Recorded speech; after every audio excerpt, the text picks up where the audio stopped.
श्रीकंठ जो है एक प्राचीन काल के शक्तिशाली महाजनपद हुआ करते थे। क्या हुआ करते थे? महाजनपद हुआ करते थे। इसका जो विस्तार है दिल्ली से लेकर पंजाब के क्षेत्रों तक इसका विस्तार थी। समझ आ गया?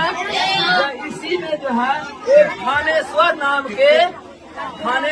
के प्रदेश हुआ करते थे। क्या हुआ करते थे? थानेश्वर नाम के प्रदेश हुआ करते थे। तो समझ में आ गया? किसी बच्चे को दिक्कत कोई नहीं ना?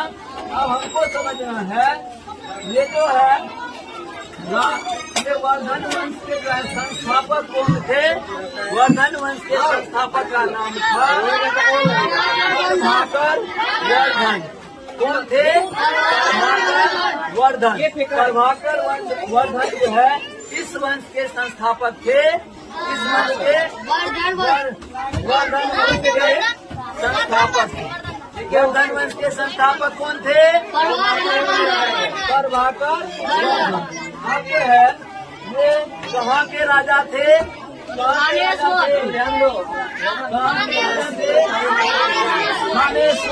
थानेश्वर के राजा कौन थे? प्रभाकर वर्धन। ये कहाँ के संस्थापक थे? किसके संस्थापक थे? किसके? वर्धन वंश के संस्थापक अगर नाम पूछा जाए तो वो कौन थे? प्रभाकर वर्धन। इनका जो शासन है कहाँ पर चलता था? थानेश्वर प्रदेश। ये थानेश्वर प्रदेश के राजा हुआ। कौन थे? राजा। समझ में आया? इसको जो है 3 संतान थे। कितने संतान थे? 3। पहला संतान देखो, पहला राजवर्धन। ये जो है राजकुमार थे। कहने का मतलब इसका पुत्र थे। उसके बाद हर्षवर्धन भी इसका क्या थे? ये भी राजकुमार ही थे उस राजा उस राज्य की। अब राजश्री जो थे ये इसकी पुत्री थी। उस राज्य के जो है थानेश्वर जो है थानेश्वर प्रदेश के थानेश्वर राज्य के ये राजकुमारी थी। समझ में आ गया? उस राजा की पुत्री थी। जिस राज्य का जो है बेटा होता है, जो राजा का बेटा होता है, जिस राज्य का राजा जो है उसका जो बेटा जो है उसको राजकुमार कहा है। उस राज्य के राजाओं के बेटी को राजकुमारी कहा है। समझ में आ गया? अब जो है उसके पुत्री का नाम क्या थे? राजश्री। क्या नाम है? अब जो है जब इनका मृत्यु हो गया, इनका प्रभाकर वर्धन का जब मृत्यु हो गई तो कोई न कोई उस राज्य को चलाएगा। उस राज्य को चलाने के लिए एक योग्य शासक की बहुत ही योग होता है, उन्हीं को राजा बनाया जाता है। लेकिन पहले समय काल में क्या होते थे? प्राचीन में क्या होते थे? राजा का बेटा ही राजा बनता है ना। और योग भी रहता था तब पर भी जो है वो बन जाता है ना। क्योंकि उसको उनका कहना था हमारे पिताजी राजा थे, हम भी राजा बनेंगे। वो मरता था उसके बेटा राजा बनेंगे। यही परंपरा चलती रहती। जब मृत्यु हो गई तो ये जो राजवर्धन जो थे ये 1605 ईस्वी में थानेश्वर प्रदेश के राजा बने। किसके? थानेश्वर प्रदेश के राजा कौन बने? थानेश्वर प्रदेश के राजा कौन बने? राजवर्धन। राजवर्धन के पिता का नाम क्या थे? उनकी जब मृत्यु हो गई तो राजवर्धन कितने ईस्वी में राजा बने? उनके भाई ने जो है 1606 वर्ष की आयु में 1606 वर्ष की आयु में राज सिंहासन पर समझ में आया? राज सिंहासन पर बैठ गए। उस समय जिस समय में ये बना था इसका और कम उम्र था। हमारे मंदिर के कार्य जब ये 16 वर्ष का हो गया, अस्त्र शस्त्र सारे विद्या जब इन्होंने ले लिए है ना, सारे गुण इनके अंदर आ गए। जो राजा के अंदर जो योग्य राजा के अंदर जो सारे समझदारियाँ आते हैं, जो अस्त्र का ज्ञान रहते हैं है ना, जो राजनीति के बारे में वहाँ पे ज्ञान आ जाते हैं, ये सारी बातों जो हर्षवर्धन जो था ये इसका दूसरा पुत्र जो है प्रभाकर वर्धन का दूसरा पुत्र जो है हर्षवर्धन, इन्होंने जो है विस्तार किया अपने राज्यों को, क्या किया, फैलाया। बाकी हम ये जो बसतपुर गाँव है, बसतपुर को में राज नहीं करेंगे। तो उदाहरण तो आप लोगों को कह रहे हैं, हम बसतपुर में राज करेंगे ही। इसके साथ साथ कोई चौक बगल में है उस पर ही राज करेंगे, उसके बगल में सोनपुरा है उस पर भी राज करेंगे, इसके बगल में बिनपुरा है उस पर भी राज करेंगे। कहने का मतलब ये हुआ, बगल में रामपुर है उस पर भी राज करेंगे। ये अपने आप को ताकतवर योग्य शासक मानते थे, है ना, और पावरफुल मानते थे। हम जो करेंगे वही हो।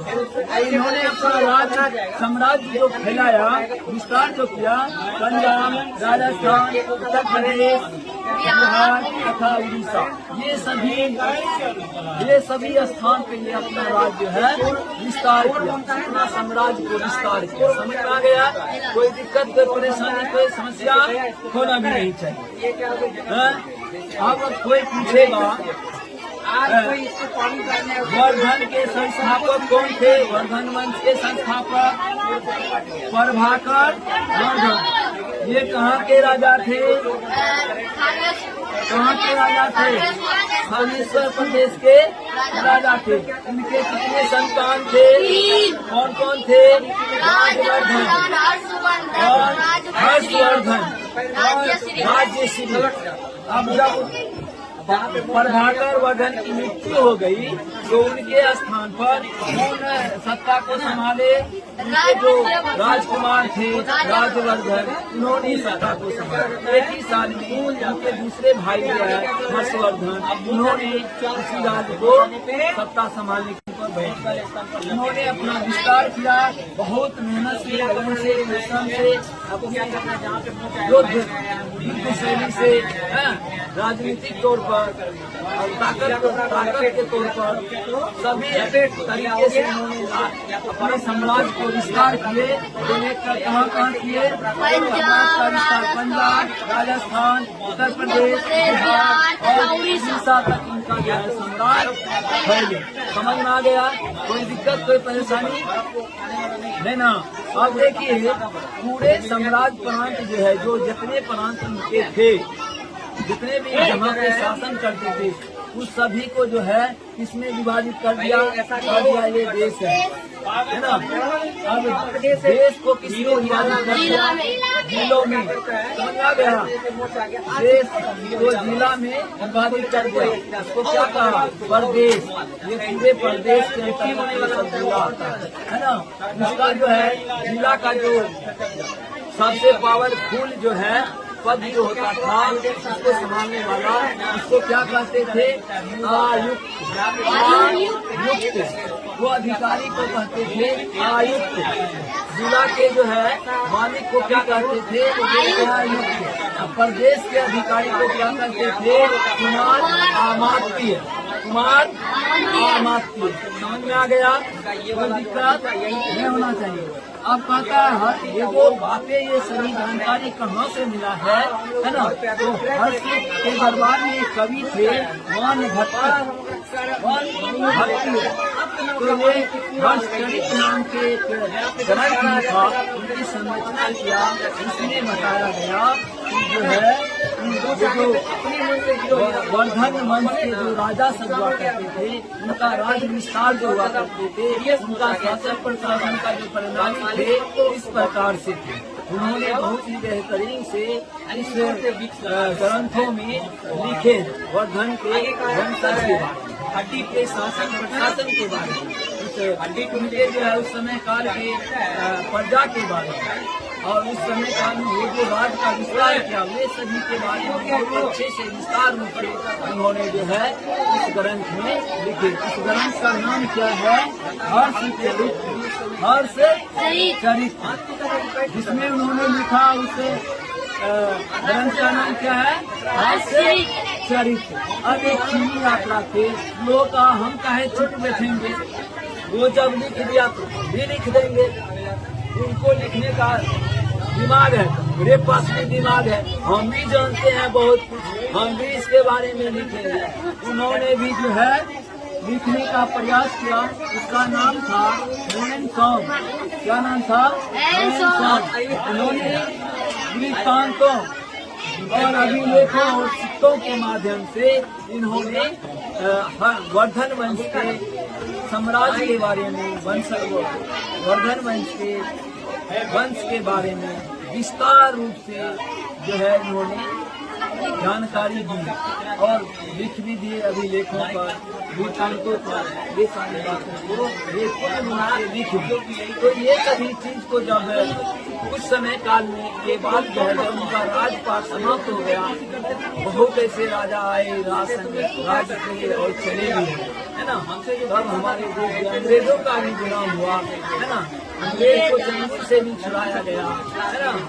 तो तब जाकर के हमारे देश स्वतंत्र जब हुआ तो अब जो है सांसद का चुनाव होता है, विधायक का चुनाव होता है। उससे जो है विधायक का चुन करके एक मालिक जो बनाया जाता है वो मुख्यमंत्री के तौर पे बनाया जाता है।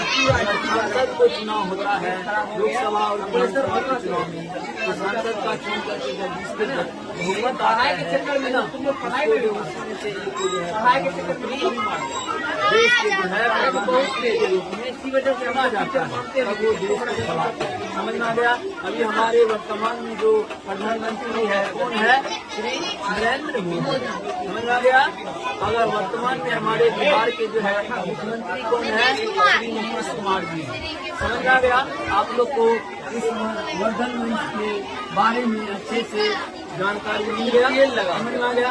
अगर बाय द वे कल पूछेंगे तो आप लोग भूलिएगा नहीं, बता सकते हैं। बताने में कोई परेशानी तो नहीं होनी चाहिए। वर्धन वंश के संस्थापक कौन थे? वर्धन। उनके कितने संतान थे? 2 संतान थे। एक पहला संतान का नाम राजवर्धन, दूसरा संतान हर्षवर्धन, तीसरा संतान का नाम कहने का नाम 2 पुत्र, एक राजवर्धन जी 622 में राजा मतलब राजा बने, है ना। उसके बाद हर्षवर्धन जी जो है 606 ईस्वी में राजा बने। समझ में आया। उन्होंने अपने साम्राज्य को विस्तार बहुत अच्छे तरीके से किए, पंजाब तक अपना राज का विस्तार किया, राजस्थान, बिहार, उत्तर प्रदेश और उड़ीसा राज्यों में उनका जो है साम्राज्य का विस्तार हो जाना गया। कोई दिक्कत अगर ये सभी बातों कहाँ से मिला तो कुछ जो है यहाँ पे दरबारी थे हर्षवर्धन के समय काल में, उसके दरबार में कवि थे, उसका नाम था मौन भट्ट। समझ आ गया। तो ये हर्षचरित नाम के ग्रंथ लिखे, पुस्तक लिखे, वर्धन वंश के बारे में अच्छे से समझाएं, बताएं और लिखे। और एक सुनी जाते थे जब वो लिखेंगे तुम्हें लिखने का अंदर पावर है, नहीं लिखेंगे क्यों नहीं लिखेंगे। उन्होंने भी जो है वृत्तांतों के द्वारा, अभिलेखों के द्वारा ये जानकारी देने का प्रयास। कोई दिक्कत आप लोग को वर्धन वंश के बारे में अगर पूछा जाए, उनके संस्थापक कौन थे, उनके कितने संतान थे, आराम से बताया है ना। कोई दिक्कत टूटे हुए हमसे सारा